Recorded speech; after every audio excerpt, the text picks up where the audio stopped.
Salut, c'est Doc, bienvenue pour la critique analyse de l'épisode 713, un épisode que j'attendais avec beaucoup d'impatience. Pourquoi? Tout simplement parce qu'il y avait l'attaque ultime de Barto. C'était quand même un épisode très dédié à Barto, et comme vous savez que j'adore Bartolomeo, j'attendais ça avec beaucoup d'impatience, et malheureusement une fois que j'ai regardé, j'étais un petit peu déçu. Ça, c'était en un sens normal parce que j'attendais tellement de choses sur cet épisode que je ne pouvais pas être quel qu'était le travail qui a été fait, je ne pouvais pas être satisfait en tant que fan. Et après, quand je l'ai regardé une deuxième fois, j'ai plus apprécié cet épisode. Bref, il ne s'est pas passé des choses que sur Bartolomeo, il s'est aussi passé des choses sur Cavendish, et aussi je trouve que Robin a été très bien animé et été très bien dessiné. Il y a aussi eu un petit problème qu'il y avait eu dans le manga au niveau d'Ishiroda, une erreur qu'il avait fait qui a été un petit peu répercutée dans cet épisode, et c'est ce qu'on va voir justement dans la critique analyse de l'épisode de la semaine. Je vais y arriver, l'épisode 713.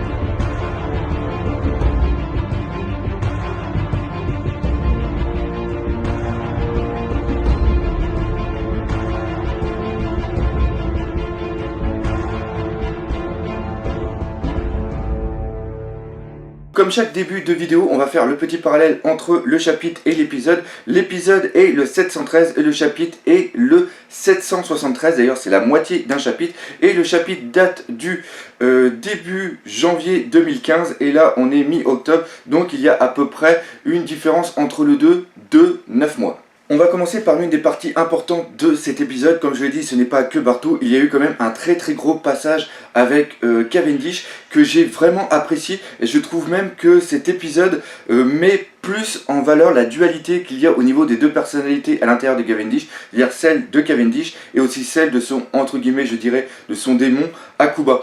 Et ça, c'était vraiment excellent. On voit vraiment au niveau du visage une scission qui est faite, mais on voit surtout au niveau de la voix, au niveau de l'apparence, au niveau des mouvements du visage, on voit qu'il y a un vrai combat, et on voit surtout que Cavendish a conscience qu'il a son démon en lui, et qu'il essaye un petit peu de le contrôler. D'ailleurs, à un moment, on voit que Cavendish a un petit peu le dessus, et on voit le visage en deux, c'est-à-dire qu'il y a un côté noir et un côté normal, peau blanche, et ça m'a vraiment surpris au niveau de la couleur qui a été utilisée pour les pupilles.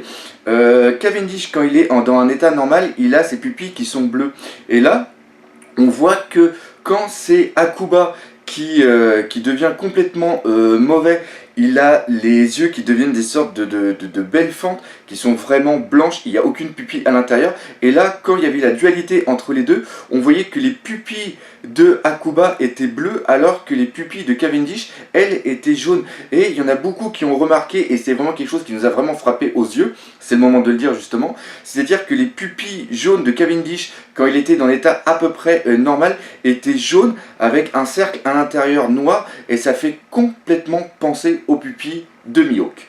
Et je trouve que cette partie était très importante, car ça permet peut-être de montrer ici une évolution qu'on va avoir dans Cavendish d'ici peut-être plusieurs chapitres. Alors là, je voudrais éviter que vous ne spoiliez, je vais éviter déjà moi d'une part de spoiler trop, et si vous voulez en parler dans les commentaires, je vous demande s'il vous plaît de mettre en majuscule spoil, pour que les personnes après qui lisent les commentaires évitent de lire ça.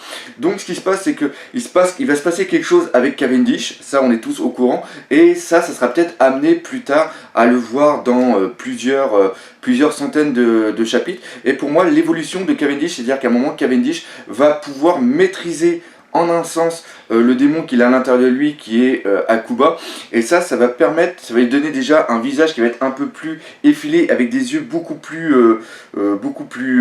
allongés, et je pense même que les deux pupilles qu'il aura, les pupilles seront bleues, pour montrer vraiment qu'il utilise la force de Akuba, mais qu'il garde toujours sa mentalité de Cavendish, parce qu'il faut savoir que Akuba, quand il est vraiment un démon, il a une très grande vitesse, il a une très grande puissance. Je pense qu'il est au moins 10 fois, si ce n'est pas 100 fois plus puissant que Cavendish à l'état naturel. Et pour moi, si Cavendish arrive à maîtriser la force et la vitesse justement de Hakuba tout en gardant sa mentalité, c'est-à-dire qu'il peut penser correctement et il peut utiliser comme il veut cette puissance, ça va faire vraiment un mec hyper badass. Et il y aura toujours le petit effet comique où à un moment Hakuba va essayer de prendre un petit peu le dessus, puis ça va un petit peu foirer l'action, mais ça peut vraiment donner un personnage hyper puissant. En plus, on le voit quand la montagne explose et qui sauve justement en un sens Robin pour l'emmener juste en haut du palier pour aller sur le plateau des tournesols, le plateau des fleurs,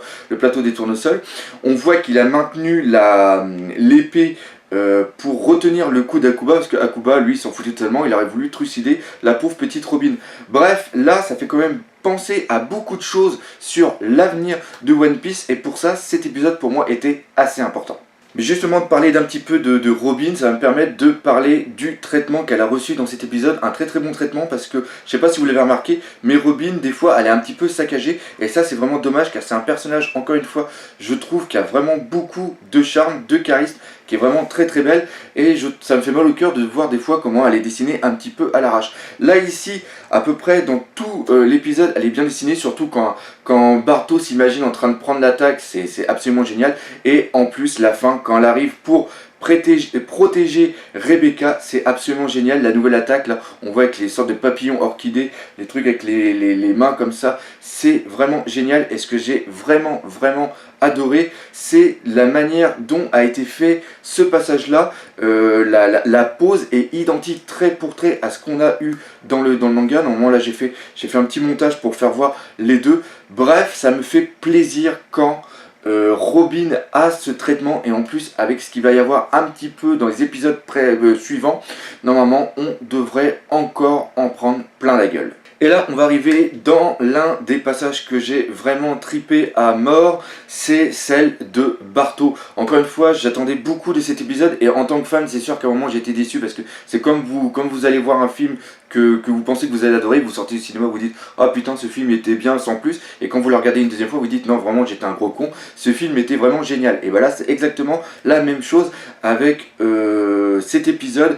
Barto est très bien utilisé, c'est bien animé, on ressent la tension, et en plus on a quelques petits flashbacks qui apportent vraiment beaucoup sur le background de Barto. Bref, tout ce qu'on pouvait apprécier, et surtout tout ce qu'on pouvait attendre. Et j'ai adoré justement le traitement qu'a eu Barto quand on voit le dilemme entre la grosse explosion de Gladius quand il devient énorme, passage d'ailleurs qui est un parfait hommage à la saga Dragon Ball Z, parce que ça reprend énormément quand Cell devenait énorme pour exploser et puis détruire la Terre. D'ailleurs ça c'était totalement un hommage d'Oda par rapport à Akira Toriyama, ça c'est sûr, parce que Dragon Ball a bercé la jeunesse de millions de Japonais et aussi de millions de Français, donc je fais partie, hein, coucou, merci Club Dorothée. Tout ça pour dire que Barto se retrouve vraiment devant un dilemme, c'est-à-dire que ça explose d'un côté et Robin peut crever. Cavendish, il n'en a absolument rien à foutre au niveau de la montagne. Et de l'autre côté, si Gladius explose et toutes les petites... comment expliquer tous ces petits cheveux vont devenir des aiguilles empoisonnées qui pourront aussi détruire Robin, on voit son dilemme, et là d'un seul coup il vient de penser tout simplement que si il emprisonne dans sa bulle Gladius, l'explosion et les aiguilles seront contenues, et on sait bien que quand on tue ou quand on met KO un utilisateur de fruits démons, son pouvoir s'annule. C'est-à-dire que s'il va assez vite, il a le temps de trucider ou de rendre KO Gladius. Gladius devenant KO, le mur n'explose plus et aussi Robin est sauvé. Mais là, manque de peau, vu que Gladius est vraiment énorme, il n'arrive pas à lui choper la carotide et bien sûr le mur explose, mais on sait bien sûr que Robin s'en est sorti grâce à Cavendish. Et là on arrive au passage hyper important de la remise en question de Barto. Barto adore Luffy. Luffy c'est pas quelqu'un qui se laisse abattre, qui arrive toujours à protéger ses amis. C'est ça qui est vraiment important dans la mentalité de Bartolomeo. Bartolomeo voit justement Luffy toujours protégé, et là il se dit moi je n'ai même pas été capable de protéger Robin, parce qu'à ce moment là, vu qu'il y a eu l'explosion, il pense franchement que Robin est morte, et là il s'en veut énormément. Et ça pour moi c'est quand même super important, ça lui permet peut-être en un sens de passer à un niveau au-dessus. C'est toujours pareil, c'est toujours la haine qu'on a envers soi qui te permet d'avancer. On l'a exactement vu avec Ashruddin où il se dit moi je veux être entre guillemets le roi le capitaine je vais y arriver, des pirates géants, et c'est pas en faisant ramasser la gueule par un gros poids lourd qui me tombe dessus que je vais pouvoir y réussir. Puis là il arrive justement à faire la lance d'Elbaf, je crois. Et donc là c'est exactement la même chose qu'on ressent avec Barto. Barto a un très très bon flashback, le passage est vraiment excellent, quand tu le vois se lever avec toujours le vent, la musique, et là on a plein de flashbacks, le flashback qui sont vraiment excellents où on reprend dès le départ, c'est-à-dire quand il y a la décapitation de Luffy, enfin décapitation loupée de Luffy, puis lui il est justement dans le public, et là il a la révélation par rapport à Luffy. Après on le voit avec les posters, les affiches qu'il possède, qu'il collectionne avec les primes, il voit que ça évolue, on le voit même après en train de s'entraîner pour essayer de faire les mêmes attaques. D'ailleurs vous remarquerez qu'il ressemble vraiment à Yakuza, où les mecs qu'on voit souvent dans les mangas au niveau de l'école où tu as toujours les loupards qui ont toujours cette putain de banane. Donc ça c'est vraiment excellent, et après on le voit arriver dans l'arène où il reconnaît Luffy, puis même la gueule, comment elle était faite. Tout ça c'est vraiment très très bien fait, c'est super beau, c'est super agréable à regarder, et à la fin bien sûr il se dit qu'il va lasser, et le plus bel hommage c'est vraiment qu'il fout le coup final qui est un coup qu'utilise Luffy, c'est-à-dire le Gomu no Pistol, et là lui il le fait le Bari no Pistol, et ça c'est absolument génial. D'ailleurs ici il y a une erreur qu'avait fait Ichiro Oda dans le manga qui a été entre guillemets replacée ici dans cet anime, et je pensais sincèrement qu'il n'allait pas le faire. Et là vous êtes en train de vous demander mais c'est quoi cette erreur? Et bien c'est tout simple, on sait que Barto pour pouvoir maintenir sa barrière quelle que soit sa forme il est obligé de croiser les doigts, et là on le voit dans le manga. Quand il envoie le coup de poing, on voit que sa main à côté est complètement ouverte. Donc normalement, si il n'a plus, parce que d'un côté il a le poing, donc il n'a pas les doigts croisés, et de l'autre côté, s'il ne croise pas, ce qui se passe tout simplement, c'est que la barrière s'annule. Et là pourtant, on voit qu'il a la main complètement ouverte et le poing fermé, et pourtant la barrière est toujours présente. Alors que dans l'anime, ça c'était vraiment bien, parce que quand on le voit sauter et qu'on le voit mettre le coup de poing, il a toujours le doigt croisé. Et ça, je trouve que c'était vraiment bien de ne pas avoir fait la même erreur qu'a fait Ichiro Oda au niveau de son manga. Et encore maintenant, je dis une erreur. Ce n'est peut-être pas une erreur, peut-être qu'on a la présence d'une évolution du fruit. On sait que le fruit va être éveillé plus tard. Et là, peut-être que l'éveil du fruit de Barto, ça serait de pouvoir maintenir une barrière rien que par la pensée sans avoir les doigts croisés. Et il a tellement de haine en lui, il a tellement de puissance, de hargne, qu'il a réussi à éveiller inconsciemment son fruit, c'est-à-dire que maintenant il pourra créer des barrières directement au niveau de la pensée sans avoir à croiser les doigts. Et ça c'est peut-être un petit clin d'œil d'Ichiro Oda. En vérité je dis qu'il s'est planté, mais c'est peut-être un petit clin d'œil qui nous a foutu.